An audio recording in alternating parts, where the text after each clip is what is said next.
আসসালামু আলাইকুম। আজ 18ই নভেম্বর 2025 মঙ্গলবার। আজকের প্রধান প্রধান খবর নিয়ে উপস্থিত হয়েছি আমি আনোয়ার বাবু। প্রথমেই সংবাদ শিরোনাম, এরপর বিস্তারিত। জুলাই হত্যাকাণ্ডে শেখ হাসিনার ফাঁসি। শেখ হাসিনা পলাতক থাকলে আপিলের সুযোগ নেই। আবারও শেখ হাসিনাকে ফেরত চাইল সরকার। শেখ হাসিনার বিরুদ্ধে 117টি হত্যা সহ 666টি মামলা। শহীদদের পরিবার শেখ হাসিনা ও কামালের রায়ে খুশি, মামুনের লঘু দণ্ডে অসন্তুষ্টি।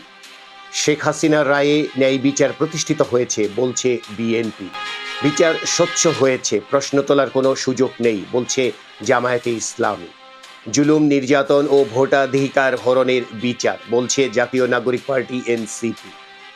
এই রায়ে প্রমাণ হলো আইনের ঊর্ধ্বে কেউ নয় বলেছেন সরকারের প্রধান উপদেষ্টা অধ্যাপক ডক্টর মোহাম্মদ ইউনূস। জাতিসংঘের বিবৃতি, ভুক্তভোগীদের জন্য গুরুত্বপূর্ণ মুহূর্ত এই রায়। রাজধানী ঢাকার গতকালকের চিত্র, গণপরিবহন কম, অফিসগামীদের দুর্ভোগ। বাস, ট্রাক, পিকআপে আগুন, বিস্ফোরণ, সারা দেশে নাশকতা। নির্বাচন কমিশনের চূড়ান্ত নিবন্ধন পেয়েছে এনসিপি ও বাংলাদেশের সমাজতান্ত্রিক দল মার্ক্সবাদী। কুমিল্লায় মাদক কারবারে বাধা, মা ও ভাইকে ছুরি মেরে হত্যা যুবকের। ঢাকার সরকারি 7 কলেজে 3 দিনের কর্মবিরতির ঘোষণা শিক্ষকদের। রাজধানীর পল্লবীতে দোকানে ঢুকে যুবদল নেতাকে গুলি করে হত্যা। বেতন বৈষম্যের প্রতিবাদে আশুগঞ্জ সার কারখানায় বিক্ষোভ সমাবেশ। বিদেশি কোম্পানির হাতে লালদিয়া ও পানগাঁও টার্মিনাল দেওয়া হলো এবং এ বিষয়ে গতকাল চুক্তি হয়েছে। গতকাল দিনভর উত্তপ্ত ছিল ধানমন্ডি 32। আন্তর্জাতিক খবরে দেখা যাচ্ছে সৌদি আরবের মদিনার কাছে ওমরা হজ যাত্রীবাহী একটি বাসের সঙ্গে ডিজেল ট্যাঙ্কারের সংঘর্ষে অন্তত 45 জনের মৃত্যু হয়েছে। বিনোদনের খবরে আজ দেখা যাচ্ছে অভিনেতা শরীফুল রাজের জন্মদিন আজ। এই ছিল আজকের প্রধান প্রধান খবরের শিরোনাম। এবার বিস্তারিত।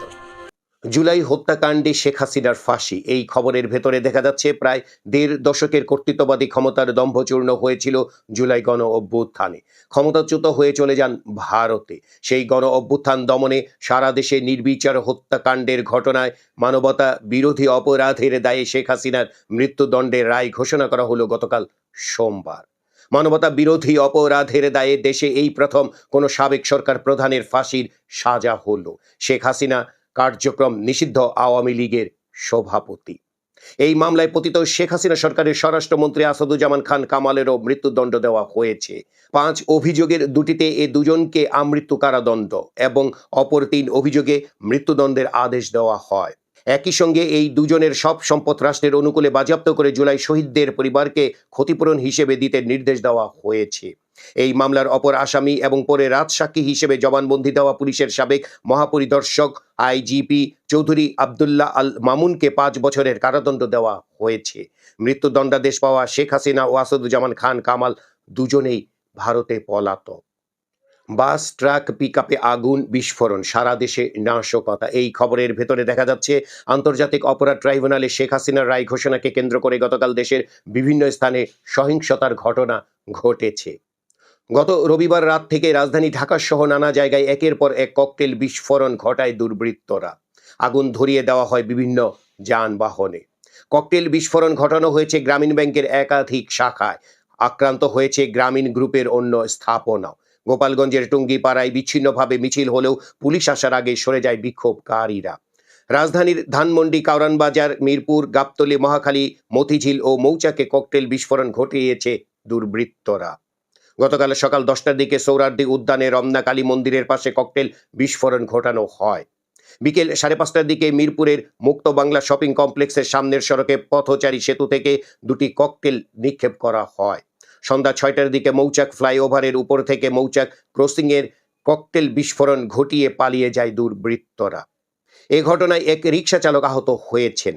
রাত 8:30টায় ধানমন্ডি 27 নম্বরে মোটরসাইকেলে এসে দুর্বৃত্তরা এবি ব্যাংকের সামনে পরপর 2টি ককটেল বিস্ফোরণ ঘটায়। তবে এই ঘটনায় কেউ হতাহত হয়নি। মোহাম্মদপুরের বাবর রোডে একটি মিনি ট্রাকে আগুন দেওয়া হয়। রবিবার রাতে মহাখালীতে তিতুমীর কলেজের মূল ফটকের সামনে এবং আমতলী মোড় এলাকায় ককটেল বিস্ফোরণ ঘটানো হয়। এতে কেউ হতাহত হয়নি। বিনোদনের খবরে দেখা যাচ্ছে অভিনেতা শরীফুল রাজের জন্মদিন আজ। ব্রাহ্মণবাড়িয়ায় তার জন্ম, বড় হয়েছেন সিলেটে। র্যাম্পে ও বিজ্ঞাপনে মডেল হিসেবে কেরিয়ার শুরু। রেদওয়ান রনির আইসক্রিম দিয়ে সিনেমায় অভিষেক। না ডরাই পরাণ, হাওয়া, গুনিন, দামাল, কাজল রেখা সহ আলোচিত অনেক সিনেমায় অভিনয় করেছেন রাজ। এই ছিল আজকের প্রধান প্রধান খবরের শিরোনাম এবং খবর। আমাদের এই খবর নিয়ে আপনাদের যদি কোনো মতামত থাকে তাহলে কমেন্ট বক্সে জানাতে পারেন।